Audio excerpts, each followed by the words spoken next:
ମୁଁ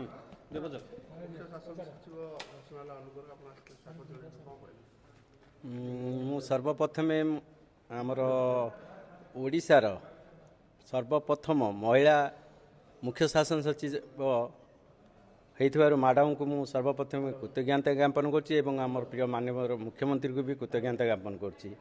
ଆଉ ମ୍ୟାଡ଼ାମ ଜଣେ ମାନେ ଦକ୍ଷ ପ୍ରଶାସକ ଏବଂ ଆମ୍ଭମାନଙ୍କୁ ଏମ୍ପ୍ଲୟି ମାନଙ୍କ ସାଧାରଣତଃ ଏମ୍ପ୍ଲୟି ମାନେ ସବୁବେଳେ ଚାହିଁଥାନ୍ତି ଅଫିସର ଉଚ୍ଚ ଅଧିକାରୀ ମାନେ କେମିତି ତଳ ଅଧିକାରୀ ମାନଙ୍କୁ ଭଲ ପାଆନ୍ତୁ ଆଉ ସବୁବେଳେ ତାଙ୍କର କଥା ଶୁଣନ୍ତୁ। ଆମ ମ୍ୟାଡ଼ାମ ସେ ଦୃଷ୍ଟିରୁ ବହୁତ ଭଲ।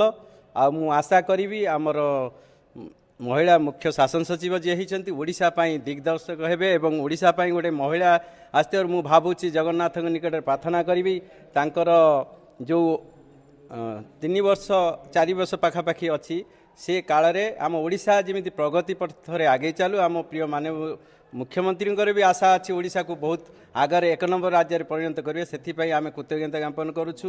ଆଉ ଆମେ ସଚିବାଳୟ ସେବା ସଂଘର ମୁଁ ସଭାପତି ଭାବରେ ଅଛି ବିବେକାନନ୍ଦ ସାମଲ।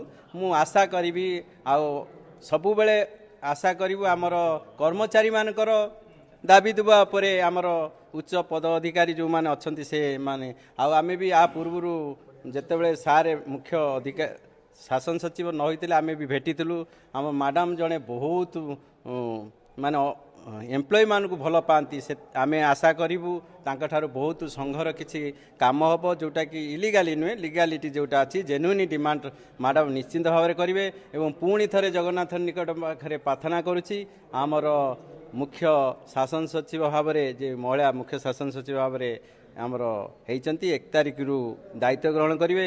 ସେ ଦାୟିତ୍ୱ ଗ୍ରହଣରେ ଭଗବାନ ସହାୟ ହୁଅନ୍ତୁ ଆମର ମ୍ୟାଡ଼ାମକୁ ଏବଂ ଓଡ଼ିଶା ପ୍ରତି ସହାୟ ହୁଅନ୍ତୁ। ଓଡ଼ିଶାର ଲୋକମାନଙ୍କ ପ୍ରତି ସେବା କରନ୍ତୁ। ଆମର ବି ସଚିବାଳୟ ସେବା ସଂଘ ହେଉଛି ଓଡ଼ିଶା ସରକାରଙ୍କର ମସ୍ତକ ଓଡ଼ିଶା ସରକାରଙ୍କ ମସ୍ତକ ସଦୃଶ ହେଲେ ଆମେ ପଞ୍ଚଇନ୍ଦ୍ରିୟ ଭାବରେ କାମ କରୁଛୁ। ଆମେ ନିଶ୍ଚିନ୍ତ ଭାବରେ ଆପଣମାନଙ୍କ ଜରିଆରେ ଇଏ କରିବୁ। ଆମେ ନିଶ୍ଚିନ୍ତ ଭାବରେ ସରକାରକୁ ସହଯୋଗ କରିବ ଆମର ସଚିବାଳୟ ସେବା ସଂଘ ଅଧିକାରୀମାନେ ନିଶ୍ଚିନ୍ତ ଭାବରେ ସହଯୋଗ କରିବେ। ଆମ ରହୁଛି ଥ୍ୟାଙ୍କ ୟୁ।